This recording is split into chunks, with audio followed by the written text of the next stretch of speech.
Good evening students. आज प्रक्षेप गति का अगला क्वेश्चन मैं समझाने जा रहा हूँ। प्रक्षेप गति का एक हमने समझा दिया था। प्रक्षेप गति की पहली स्थिति थी कि पृथ्वी तल से किसी मीनार के शिखर से क्षैतिज दिशा में प्रक्षेपित पिंड का मार्ग परवलयाकार होता है।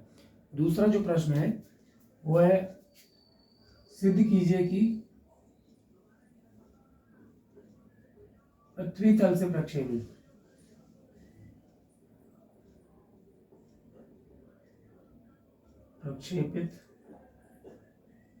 पिंड का मार्ग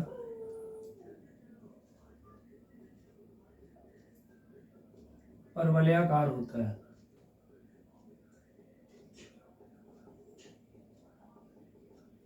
ठीक है, इसमें सबसे पहले हम चित्र बनाते हैं।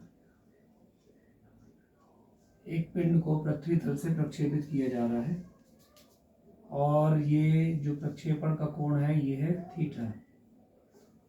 ठीक है, मैंने आपको समझाया था पिछले वीडियो में कि दो स्थितियां होती हैं प्रक्षेप गति की। पहली स्थिति में किसी पिंड को किसी ऊंचाई से प्रक्षेपित किया जाता है क्षैतिज दिशा में। दूसरी स्थिति है पृथ्वी तल से एक कोण पर प्रक्षेपित किया जाता है। तो ये जो पिंड है ये परवलयाकार मार्ग पर गति करता हुआ पृथ्वी पर आकर गिरता है। ठीक है, इसके उदाहरण भी हमने बताया था, जैसे कि तोप से गोले को दागना, क्रिकेट में बैट्समैन द्वारा शॉट लगाना। तो ऐसा ही कुछ मार्ग बनता है वहां पर भी जब बॉल स्टेडियम की ओर जाती है। तो यहाँ पर एक पिंड जो है यू वेग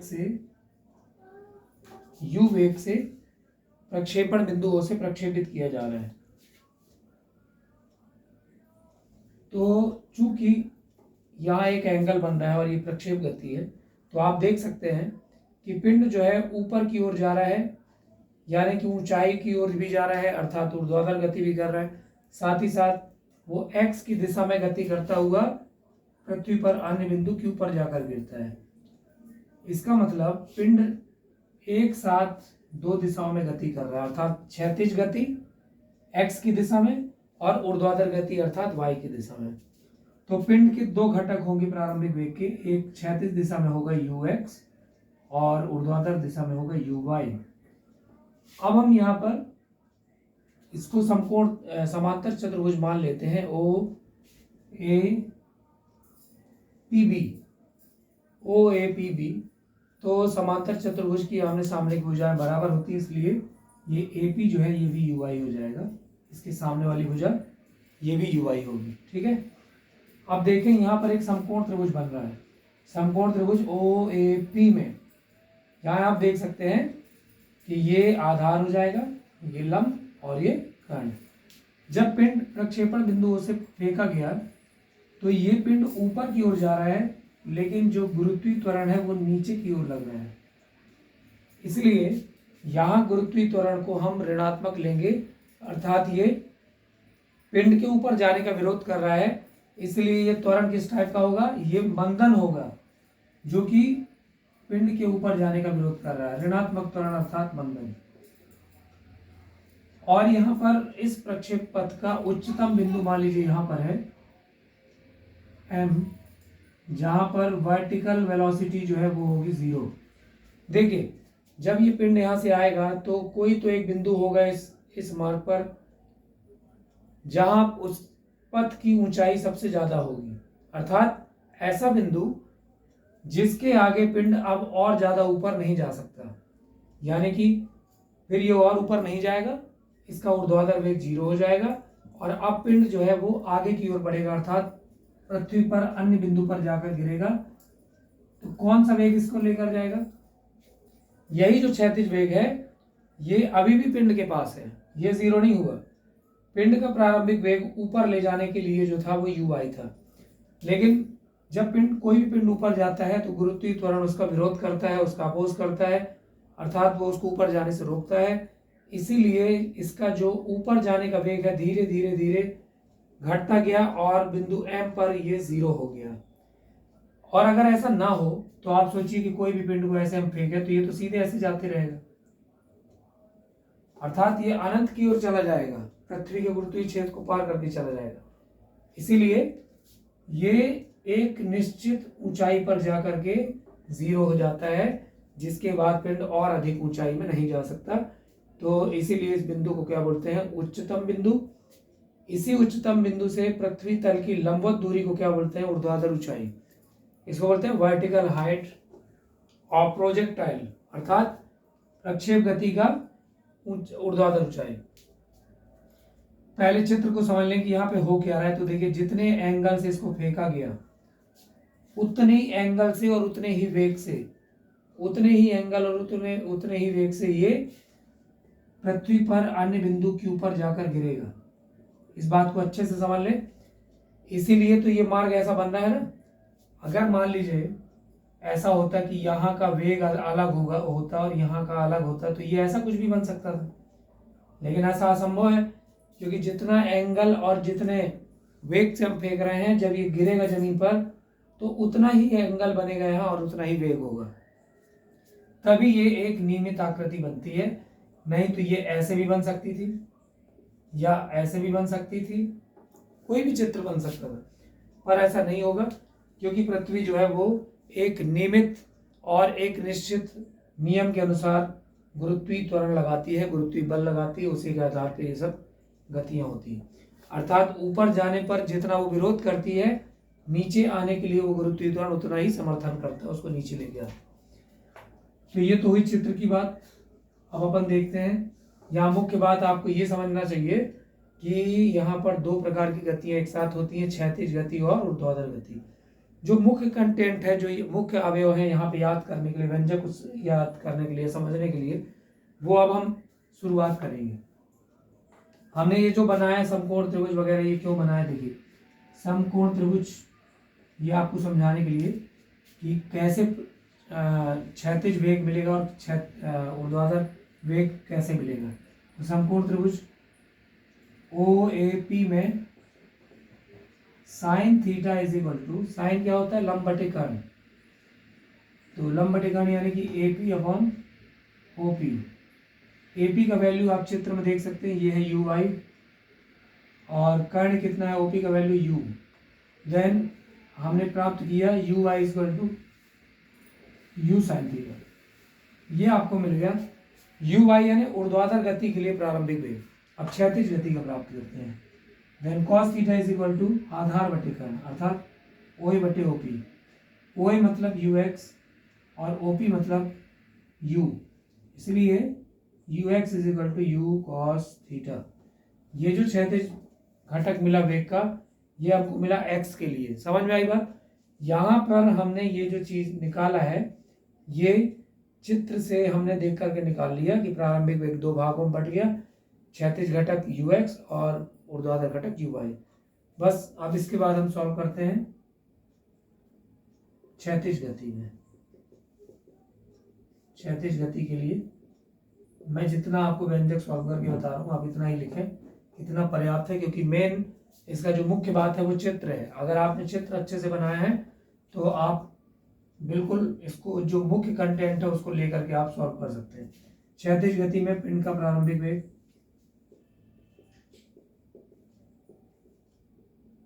पिंड का प्रारंभिक वेग क्या है क्षैतिज गति में? UX is equal to U cos theta, ये हमने प्राप्त किया है। ये दूसरा वाला त्वरण, त्वरण क्या है पिंड का? AX is equal to 0। देखिए, पिछले व्यंजक में मैंने बताया था ना कि आपने पिंड को एक वेग देकर फेंक दिया, इसके बाद आप कुछ भी नहीं कर रहे हैं, आपने केवल उसको वेग दिया है, आप उसमें त्वरण नहीं बढ़ा रहे, मतलब आपने केवल फेंक दिया उसको। अब हम उसको त्वरण थोड़ी ना बढ़ा सकते हैं, घटा सकते हैं, क्योंकि उसको यहाँ तक ले जाने वाला और नीचे लाने वाला कौन है?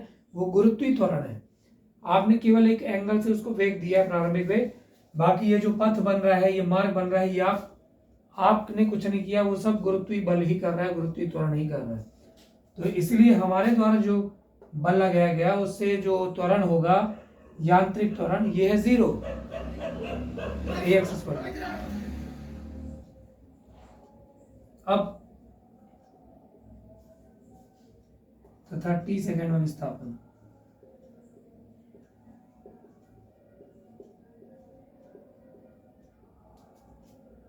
विस्थापन क्या होगा? S is equal to X. देखिए ये वाला, ये डिस्टेंस, ये है क्षैतिज विस्थापन। अब पुनः वही करना है जो पिछले व्यंजक में किया था, गति के द्वितीय समीकरण से। गति का दूसरा समीकरण है S is equal to U X T plus 1/2 A X T square. ये आपको याद रखना पड़ेगा बच्चों। ये अगर याद रहेगा ना तो आप इसको एक्स और वाई दोनों के लिए बना सकते हैं। और इस व्यंजक में कुछ है ही नहीं, बस ये तीन चीजें हैं और यही मान इसमें रख देना है, ठीक है। लेकिन चित्र को अच्छे से समझे आप। तो एस का वैल्यू एक्स, यू एक्स का u cos theta into t plus 1/2, ए एक्स का वैल्यू 0 है तो यहाँ पे तो कोई दिक्कत नहीं, x equal to u cos theta into t आ गया क्योंकि ये 0 हो गया पूरा, ठीक है। ये 0 हो गया इस तरह वाला ये। अब इसलिए t इज इक्वल टू कितना आ गया, x upon U cos theta, equation 1, समीकरण 1 मिल गया। यानी हमको t का वैल्यू मिल गया क्षैतिज गति से। अब ऊर्ध्वाधर गति,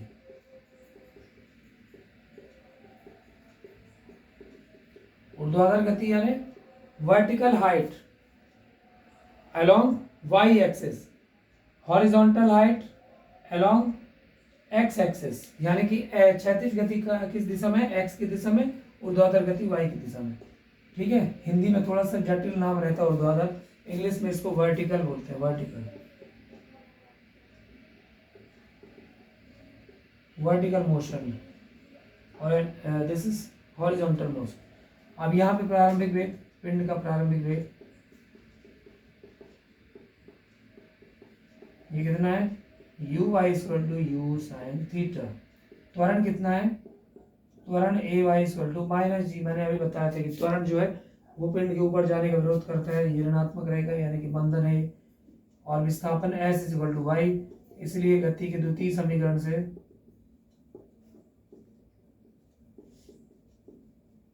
गति का दूसरा समीकरण S is equal to U Y T plus 1/2 A Y T square, ये वाई के लिए बना लिया हमने। दूसरा समीकरण होता है S equal to U T plus 1/2 A T square. S का वैल्यू वाई, यू वाई का value U sine theta, T का वैल्यू आप इक्वेशन 1 से भी रख देना, पहले भी इसको आगे लिख देते, प्लस 1/2 ए वाई का value minus G and T square. T का मान रखने पर, टी का मान रखने पर हम y is equal to U sine theta, T का वैल्यू क्या होगा, ये है x upon U cos theta and minus g upon 2 x upon U cos theta whole square. तो सॉल्व करने पर ये आएगा, u और u कैंसिल हो गया, sine upon theta is equal to, देखो यहाँ पे क्या था, u cos theta, u cancel हो गया, sine upon cos is equal to tan theta x minus g upon 2 u square cos square theta, ठीक है, इंटू एक्स स्क्वायर। इस समीकरण 2 की तुलना करेंगे हम, समीकरण 2 की तुलना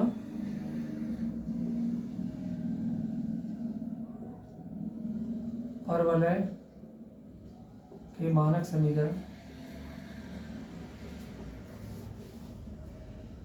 y is equal to a x minus b x square से करने पर आप देख सकते हैं, हमने पिछले व्यंजक में आपको बताया था कि आप ये जो समीकरण प्राप्त करते हैं क्षैतिज और ऊर्ध्वाधर गति के बाद, तो ये जो समीकरण आप प्राप्त करते हो इसकी तुलना करना है आपको मानक समीकरण से।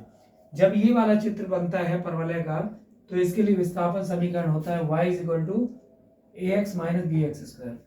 तुलना करने का मतलब ये है कि ये मानक समीकरण, ये स्टैंडर्ड है, इससे तुलना करके ही हम देख रहे हैं कि ये है परवलय जैसा कि नहीं है। अगर ये है तो ये सिद्ध हो गया कि पिंड का मार्ग परवलयाकार होता है, ये प्रूव करना है। Prove that the project path या path of projectile motion is parabolic path. तो यहाँ पे देखिए हम इसको कंपेयर करते हैं तो हम क्या देखते हैं, चर और चिन्ह एक जैसे हों, चर y y, यहाँ पे x x स्क्वायर, चिन्ह यहाँ पे माइनस है तो इधर भी माइनस, तो ये प्रूव हो गया कि ये भी परवलय का समीकरण है। तो हम देखते हैं कि इतना लिखना है, देखते हैं कि समीकरण 2 मानक समीकरण की भांति है, अतः पिंड का मार्ग प्रलयाकार होगा।